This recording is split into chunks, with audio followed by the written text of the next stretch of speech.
很快，平定好心情的塔瓦纳便在崔佛的陪伴下，一同回到了派对现场。三井良校时刻惦记着叶晨的要求，于是便直接走上台，当众对所有宾客说道：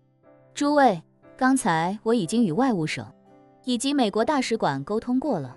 证实了塞尔让斯维特小姐去大使馆配合调查是一个彻头彻尾的误会，他们也第一时间意识到问题，所以立刻将斯维特小姐以及肯尼迪先生送了回来。既然事情是场误会，那我也衷心的希望今天这场误会不要以任何形式传到外界去，以免那些不明真相的群众以及捕风捉影的媒体对此进行大肆讨论和传播。说到这里，三井良校微微一顿，声音带着几分严厉地说道：这也就要求我们在场的所有人必须严格对今天发生的事情保密。如果今天的事情传了出去的话，我以三井家族的荣誉向大家保证，一定查出那个泄密者，并且会严厉追究泄密者的责任。希望大家能够多些理解，谢谢大家。在日本，三井良校的影响力是非常大的，无论是日本的政客还是富商，甚至是在日本发展的外资企业，都不会愿意得罪三井良校以及他背后的三井家族。这个家族在日本的地位与三星在韩国的地位有过之而无不及，于是大家纷纷表态，发誓要将今晚的事情烂在自己的肚子里。除了对三井良校的忌惮之外，塔瓦纳走了没多久就平安无事的回来，按照这个时间都不够，他到了大使馆再折返回来的，所以大家也下意识的相信三井良校说的误会应该就是误会那么简单，以八卦的心态也因此而减轻了不少。既然只是一个因为误会而发生的小插曲，三井良校这么一说，大家自然也就翻过了这一篇。三井良校也放下心来，于是派对正常继续。不过派对上的叶晨有意与塔瓦纳以及三井良校保持距离，他一直没有和他们交流，也甚至没有任何的眼神交汇，以免让萧初然看出什么端倪。塔瓦纳虽然一直情不自禁地偷偷看向叶晨，但见叶晨从来不看自己，逐渐的也就不再自讨没趣。三井新美对叶晨很是好奇，他在一旁悄悄观察，似乎看出叶晨在他老婆面前的时候与刚才在外面有着很大的反差。其中最重要的一点就是叶晨还在外面的时候可以说是霸气侧漏，不把任何人放在眼里，也不给任何人反对他的机会。回到了老婆面前之后，他身上的那股气势瞬间被隐藏得一干二净，完全看不出这是一个徒手就能从众多杀手中将塔瓦纳和她的男朋友平安救出的高手。刚刚与死神擦肩而过的塔瓦纳与崔佛两人冷静下来之后，彼此之间多多少少还有些尴尬。就在两人被骗走之前，还经历了一场分手危机。如果按照塔瓦纳当时的态度来看，他说要重新考虑一下两人之间的关系，几乎就已经等于说了分手。所以现在他们两人也没有真正明确的要重归于好。塔瓦纳时而看看崔佛，时而又悄悄看看叶晨，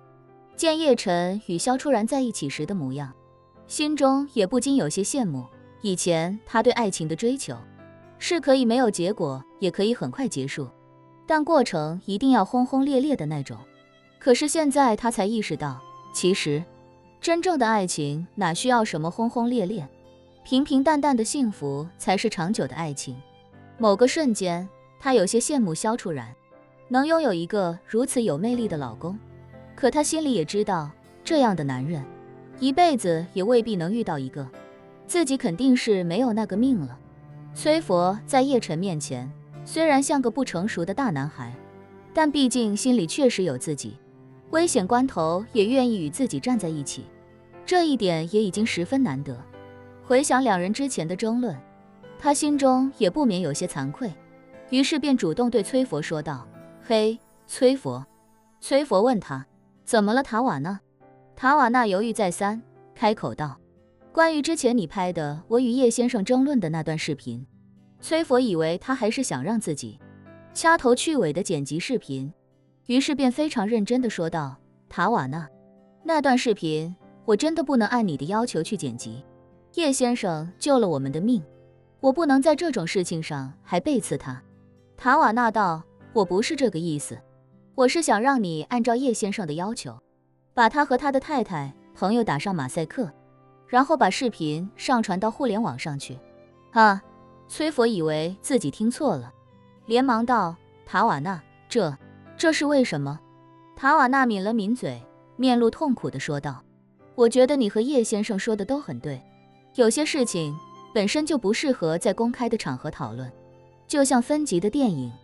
本身就不该让没达到年龄要求的孩子观看。但电影虽有分级，公众人物的言论却没有。我们说什么、做什么、支持什么，许多孩子也都看在眼里。像你说的，一定会有孩子把我们公开支持的东西错误地当成潮流去盲目追赶。所以我希望叶先生与我的对话能够被全世界所看到，呼吁大家不要给孩子创造一个畸形的社会环境。”崔佛惊讶不已地看着塔瓦纳，脱口道：“亲爱的，如果那段视频发出去，你作为叶先生的对立面，作为被叶先生驳斥到无言以对的那一方，一定会被观众指责的。这对你来说可不是一件好事啊。”塔瓦纳苦笑道：“你我都差点没了命，还有什么比这更不好的事情？”崔佛心里还是有些心疼塔瓦纳，也很关心塔瓦纳的事业发展，于是他劝道：“亲爱的，我觉得如果你想让大家都听到叶先生刚才那番言论，我可以把叶先生说话的那部分剪辑出来，给叶先生打上马赛克，这样传出去，大家也能明白叶先生的立场。如果把全部视频都放出去的话，对你确实太不利了，你觉得呢？”塔瓦纳摇头道：“你这样虽然是保护了我，但是叶先生本身就是一个很低调的人，你又给他打上了马赛克，外界根本就不知道他是谁，一个没有知名度也没有明确身份的人，他的言论是没有什么人会看到的。那些平台的推广策略和算法，你也都很清楚，他们根本不管对错，也不管道德，只是一味的抓爆点，他们才不会把流量给到一个挡住脸的无名氏身上。”